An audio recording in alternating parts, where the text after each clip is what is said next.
23 de junio del 2025. La primera lectura es tomada del libro del Génesis, capítulo 12, del 1 al 9. En aquellos días dijo el Señor a Abraham: deja tu país, a tu parentela y la casa de tu padre para ir a la tierra que yo te mostraré. Haré nacer de ti un gran pueblo y te bendeciré. Engrandeceré tu nombre y tú mismo serás una bendición. Bendeciré a los que te bendigan, maldiciré a los que te maldigan. En ti serán bendecidos todos los pueblos de la tierra. Abraham partió como se lo había ordenado el Señor, y con él partió también Lot. Tenía Abraham 75 años cuando salió de Harán. Abraham llevó consigo a Sarai, su esposa, y a Lot, su sobrino, con todos los bienes que habían acumulado y los esclavos que habían adquirido en Harán, y salieron en dirección a Canaán. Llegaron a Canaán y Abraham atravesó el país hasta la región de Siquem y llegó a la encina de Moré. Por entonces habitaban ahí los cananeos. El Señor se le apareció a Abraham y le dijo: a tu descendencia le voy a dar esa tierra. Entonces Abraham edificó ahí un altar al Señor que se le había aparecido. De ahí pasó a las montañas, al oriente de Betel, y plantó su tienda entre las ciudades de Betel, al poniente, y de Ai, al oriente. También ahí le construyó un altar al Señor e invocó su nombre. Luego se fue trasladando por etapas hacia el sur. Esta es palabra de Dios. Te alabamos, Señor. La lectura del Evangelio es de Mateo 7, del 1 al 5. En aquel tiempo Jesús dijo a sus discípulos: no juzguen y no serán juzgados, porque así como juzgan, los juzgarán, y con la medida que midan, los medirán. ¿Por qué miras la paja en el ojo de tu hermano y no te das cuenta de la viga que tienes en el tuyo? ¿Con qué cara le dices a tu hermano: déjame quitarte la paja que llevas en el ojo, cuando tú llevas una viga en el tuyo? Hipócrita, sácate primero la viga que tienes en el ojo y luego podrás ver bien para sacarle a tu hermano la paja que lleva en el suyo. Esta es palabra de Dios. Honor y gloria a ti, Señor Jesús. En la primera lectura que tenemos del libro del Génesis, nos está hablando del padre Abraham, así se le llama, padre Abraham. Abraham quiere decir Padre excelso. Abraham es padre de todas las naciones. Y bueno, aquí nada más nos habla primero de padre Abraham, sin el Abraham. Acuérdense que ya después le cambia el nombre y su nombre está más alargado. Y de Sarai ya le llama Sara, ya no le iba a llamar Sarai. Pero bueno, esa es otra lectura en otro tiempo. Dice aquí que le dice Dios a Abraham: deja tu país, tu parentela y la casa de tu padre para ir a la tierra que te voy a mostrar. Haré nacer de ti un gran pueblo y te bendeciré. Engrandeceré tu nombre y tú mismo serás una bendición. Fíjense lo que dice aquí: bendeciré a los que te bendigan y maldiciré a los que te maldigan. En ti serán bendecidos todos los pueblos de la tierra. No nada más los judíos, no nada más los descendientes de Abraham de sangre, sino todas las tierras, todos los pueblos. ¿Se dan cuenta?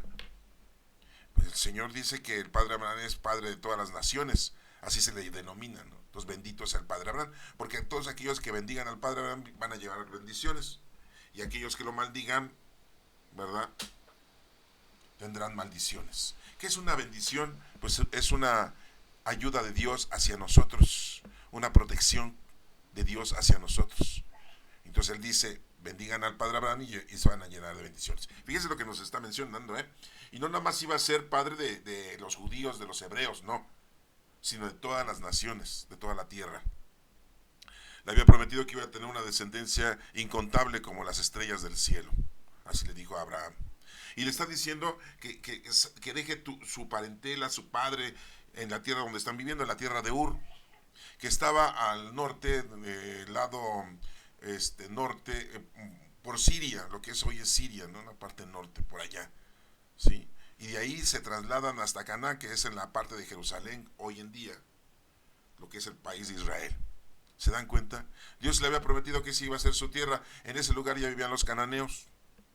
En el lugar donde vivía Abraham eran los caldeos, eran otra raza. Y Dios le dijo: deja toda tu parentela, tu papá, vámonos.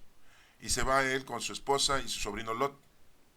Su sobrino Lot pues, tenía a su esposa, ¿no? Bueno, bendeciré a los que te bendigan y te maldeciré a los que te maldigan. Entonces, pues bueno, ahí estamos viendo que pues, la tierra donde viven hoy los israelíes, los judíos, pues desde ese entonces, hace miles de años, más de 5.000 años, estamos en el año 5785 judío. Entonces, hace más de 5.000 años ya Dios les había otorgado ese lugar. Claro, pues necesitábamos una factura, un acta, unas escrituras, ¿no? Pues para que ya no estuvieran haciendo de todo esto. Lo que pasa es que los corrían de ahí, volvían a regresar, los volvían a correr, volvían a regresar, sí, y pues otros pueblos estaban ahí. Y entonces eran los que se iban a poner, tomaban posesión de esa tierra. Pero bueno, según la Sagrada Escritura, según Dios, según lo que dicen los judíos, pues esa tierra les pertenece, porque así Dios les había otorgado, ¿no? Desafortunadamente, pues no hay escrituras, ¿no? Como para que digamos, ahí está la firma de Dios, ¿no? Todopoderoso. Dice que Abraham partió como se lo había ordenado el Señor, y con él partió también Lot. Tenía Abraham 75 años, no tenía hijos. Recuerden que ya después Dios le otorga tener un hijo. Primero tienen un hijo, Abraham, con su sirvienta de su esposa Sarai, se llama Agar, una egipcia, y tiene un hijo que se llama Ismael. De ahí vienen todos los árabes, ¿sí? Hoy en día algunos hasta pues, que se les dice palestinos, ¿no? Fíjense, ¿eh? Bueno, y ya después tiene su hijo Isaac, ya con su mujer, a la edad muy avanzada, 90 años casi. Bueno, después veremos eso. Tenía entonces, Abraham llegó consigo a Sarai y su esposa y a Lot, a su sobrino, con todos los bienes que habían acumulado, los esclavos que habían adquirido en Harán, y salieron en dirección de Canaán. Llegaron a Canaán y Abraham atravesó el país hasta la región de Siquem y llegó a la encima de Moré. Por entonces habitaban ahí los cananeos, como les digo, ahí vivían los cananeos. El Señor se le apareció a Abraham y le dijo: a tu descendencia le voy a dar esta tierra. Entonces Abraham edificó ahí un altar al Señor que se le había aparecido. Ahí, donde están hoy, ¿verdad? Los judíos. Bueno, como les digo, esto pues es desde ese tiempo. Ahí vivía la tribu de Canaán, sí, que son descendientes también de los tres hijos de Noé. ¿Se acuerdan de eso, no? Que Set, Cam y Jafet. Bueno, los jafitas y los camitas y los semitas, Sem, Cam y Jafet. De ahí pasó a las montañas al oriente de Betel y plantó su tienda entre las ciudades de Betel al poniente y de Ai al oriente. También ahí le construyó un altar al Señor e invocó su nombre. Luego se fue trasladando por etapas hacia el sur. Ahí fue bajando poco a poco hasta donde hoy es la tierra de Jerusalén. Eso es lo que la indicación que le dio Dios a Abraham, de que tenía que tomar posesión de esa tierra. Poco a poco él fue llegando ahí y se fue, y antes que todo pues ahí vemos que le pone 2 altares al Señor como agradecimiento, ¿no? Por la protección. Es algo increíble que el Señor haya pues elegido a este señor Abraham como padre de todas las generaciones. Acuérdense que Abraham se dice que es el padre excelso. Abraham es el padre de todas las generaciones. Y dice que es padre de todas las generaciones, no nada más de los judíos, de todas las tribus y razas que hay en la tierra. Y dice: al que te bendiga yo lo bendigo, y al que te maldiga yo lo voy a maldecir. Y una bendición es estar bien con Dios, la virtud o los dones de Dios se nos llenan a nosotros en nuestras vidas para que nos vaya bien. Entonces, bendito sea nuestro Padre Abraham, es el Padre de todas las generaciones. Bueno, vamos a pasar a la lectura del Evangelio, en donde nos menciona Mateo 7, del 1 al 5. Dice que Jesús le dijo a sus discípulos, les he dicho que discípulos quiere decir no solamente a sus apóstoles, sino también a toda la gente que los seguía, hombres y mujeres. No juzguen y no serán juzgados, porque así como juzgan ustedes, así los van a juzgar. Con la medida que midan los van a medir. Pues con la vara que miden serás medido. El que espada mata, espada muere. Sí, ojo por ojo, diente por diente. No hay que juzgar, hermanos. Sí, porque muchas veces nosotros decimos: ay, como esa señora viene a la iglesia, ¿no? Si es de lo peor. Ay, esa señora tiene unos hijos drogadictos, borrachos, y al rato tienes tú tus hijos y pasa lo mismo. Más pronto que hay un hablador que un cojo. ¿Sí? Ay, no, yo no soy interesado. Y después cuando te llega la oportunidad y tienes el interés de económicamente o de poder, hay acciones, ¿no? Ojo por ojo, diente por diente, con la vara que mides serás medido. Si juzgas, a ti así te van a tratar. ¿Sí? Con la vara que mides serás medido. Por eso nos dice aquí que no debes de juzgar. Tú no. Quedarte callado, observar y pedirle a Dios por esas personas si tú crees que eso está mal. Ya Dios dirá si está bien o está mal. Acuérdate que se hace la voluntad de nuestro Padre Dios, no la nuestra. Y no debe de hacerse nuestra voluntad, sino la voluntad de nuestro Padre Dios. Y aquí muy claramente nos está mencionando que pues no debemos de juzgar. No juzguen para que no sean juzgados. ¿Sí? En la siguiente parte que nos está mencionando aquí, nos menciona muy claramente por qué miras la paja en el ojo de tu hermano y no te das cuenta de la viga que tienes en el tuyo. Sí, porque vemos los errores en la demás gente y no te quieres dar cuenta de los errores que tú tienes. ¿Sí? ¿Con qué cara le dices a tu hermano, déjame quitarte la paja que llevas en el ojo cuando tú llevas una viga en el tuyo? Ahí después esa imagen, ¿no? Es que así somos, ¿no?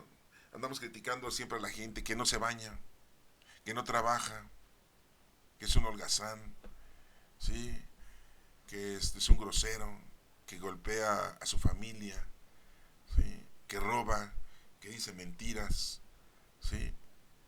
Y juzgas tú a otra persona cuando tú haces lo mismo, o a lo mejor peor. Entonces, pues tenemos que tener mucho cuidado con eso. Es un mensaje que nos está dando nuestro Señor, ¿eh? ¿Con qué cara le dices a tu hermano, déjame quitarte la paja que llevas en el ojo cuando tú llevas una viga en el tuyo? Hipócrita, nos dice. Sácate primero la viga que tienes en el ojo y luego podrás ver bien para sacarle a tu hermano la paja que lleva en el suyo. Corrígete tú primero. Y para corregirnos, bueno, pues acuérdense que tenemos que conocer la palabra de Dios, la doctrina de Cristo. Ahí nos va diciendo cómo debemos de comportarnos, qué es lo que tenemos que hacer y cómo lo debemos de hacer. Es importante. Entonces, nuestro Señor siempre nos está dando indicaciones, nos está dando consejos. Para eso tenemos las Sagradas Escrituras, por eso tenemos el Nuevo Testamento y los 4 Evangelios. Sí, son los que quisieron dejarnos, bueno, pues esos son los que usamos, son los que tenemos, gracias a Dios. Porque a lo mejor ellos dijeron, estos nada más se van a quedar y de esta forma, así, con estos capítulos y versículos, ¿no? Que en aquel entonces pues todavía no estaban divididos en capítulos y versículos, ¿no? Pero ellos eligieron, ¿sí? Los teólogos del año 325 aproximadamente, ¿no? Por orden de un rey Constantino, un rey romano, ¿no? Que dicen que se convirtió, pero pues yo no creo que se haya convertido, ¿no? Y que se volvió católico y cristiano, ¿no? Y que él formó la iglesia católica. No. Él dio la orden para que se reunieran los libros y se juntaran y hubiese un testamento, ¿no? Así, no le decían testamento en aquel entonces, ¿no? Un conjunto de libros que nos fortalecía nuestra fe y nuestro conocimiento, ¿no? Ya después se le dijo Nuevo Testamento y adjuntaron el Antiguo Testamento, o sea, lo que tienen los judíos, la Torá. Pero él dio la orden, ¿sí? Él no inventó la iglesia, ¿no? Dio la orden, la iglesia somos nosotros. Y ya desde antes a nosotros ya nos decían cristianos. Acuérdense de la lectura esa que por primera vez en Antioquía Pablo nos menciona que nos dicen cristianos a los seguidores de Cristo. Y bueno, pues ellos, los teólogos de aquel entonces eligieron el formato que tenemos hoy de los evangelios. Que hay otros y que hay otras versiones y que hay otras cosas que no nos dejaron. Bueno, tenemos lo que tenemos y sobre eso nos basamos. Y ese es el conocimiento que tenemos de nuestro Señor Jesucristo. ¿Sí? Y así nos damos cuenta cómo vamos a resolver nuestros problemas, nuestros asuntos. Y qué es lo que tenemos que hacer. Hay muchas cosas importantes. Recuerden que nuestro Señor Jesucristo nos hizo ser hijos de Dios. Somos sus hermanos de Cristo. Somos sus discípulos, sus apóstoles. Nos enseñó a orarle a nuestro Padre Dios, que es lo más importante. Orar a nuestro Padre Dios. Y también nos dejó la forma de cómo debemos de recibir al Espíritu Santo, ser bautizados con agua y ser bautizados con el Espíritu Santo. ¿Sí? Y nos dejó a nuestra Santísima Madre como Madre del Cielo en la cruz. Acuérdense cuando le dijo, mujer, ahí tienes a tu hijo, Isha, ahí tienes a tu hijo, hijo, ahí tienes a tu madre. Todo aquel que es discípulo de Cristo, pues su madre es María. Y a María le dijo, mujer, ahí tienes a tu hijo, todo aquel que sea discípulo mío es tu hijo. ¿Sí? Acuérdense que Lucas se entrevistó con María para tener conocimiento de todo lo que nos dice en el Evangelio. Es uno de los evangelios que nos habla desde la niñez de nuestro Señor Jesucristo. Y también se informaron otros discípulos, ¿sí? con respecto, Marcos también conoció a nuestra Santísima Madre, bueno, y son detallitos que les debes tú de tener. Todo esto es precisamente para que te des cuenta que tenemos estos evangelios para conocer el desarrollo, la personalidad, el actuar de nuestro Señor Jesucristo, y que nos dejó muchas cosas, ¿sí? Nos explicó muchas cosas, y aparte de habernos dejado el bautismo para poder recibir al Espíritu Santo, aparte de enseñarnos a orar, aparte de que somos ya hijos de Dios Padre Todopoderoso, que ya no es solamente nuestro Creador, nos dijo que Él es el camino, la verdad y la vida, por medio de Él, ¿sí? Y en una parte muy claramente nos menciona, ¿verdad?, que cuando Felipe le dice, muéstranos al Padre, y le dice, me has visto a mí, estás viendo al Padre, somos uno mismo. O sea, ahí nos damos cuenta que Jesús es Dios, ¿sí? Aquí estuvo como el Hijo de Dios, pero muy claramente nos está diciendo que Él es Dios. Antes de llegar aquí es Dios, cuando llega aquí es el Hijo de Dios, y cuando se va de aquí, sí, es Dios Hijo. Son formas diferentes nada más de definir. Dios se nos ha revelado en tres divinas personas, en Dios Padre Creador, hoy así le decimos, Jesucristo Salvador, Yeshua, y el Espíritu Santo Santificador, que llegó 50 días después de la resurrección de nuestro Señor Jesucristo, el Espíritu Santo. ¿Sí? Hay mucha gente que dice que Jesucristo no es Dios, que según las Sagradas Escrituras dice que no es Dios, y les acabo de mencionar la lectura donde está hablando con Felipe. Felipe le dice, muéstranos al Padre, me estás viendo a mí. Tanto tiempo has sentado conmigo y me dices que te muestra al Padre. Me estás viendo a mí, estás viendo al Padre. Somos uno mismo. Así le dijo a... Y cuando Tomás le dice, ¿a dónde te vamos? ¿A dónde vas, Señor, si no sabemos cuál es el camino? ¿A dónde vas? ¿Sí? Pedro le dijo, yo te voy a seguir a donde tú quieras. Sí, ahorita me dices eso, pero me vas a negar 3 veces. ¿Sí? Y Pedro dejó su trabajo, su esposa, sus hijos. Claro, sus hijos se dedicaron a su trabajo que él tenía, y él se dedicó, ¿sí?, a ser el guía, el número 1 de la iglesia, que somos nosotros, la iglesia. ¿Sí? Y ya después se fue llevando a cabo un formato en donde se empezaron a hacer templos y lugares para poder llevar a cabo la prédica, ¿sí?, de la doctrina de nuestro Señor Jesucristo. Bueno, hermanos, espero que pues hayas entendido esto, que yo haya sido explícito, y pídele a Dios para que te dé más conocimiento, principalmente al Espíritu Santo. Recuerda que vivimos la época del Espíritu Santo. Que Dios te bendiga.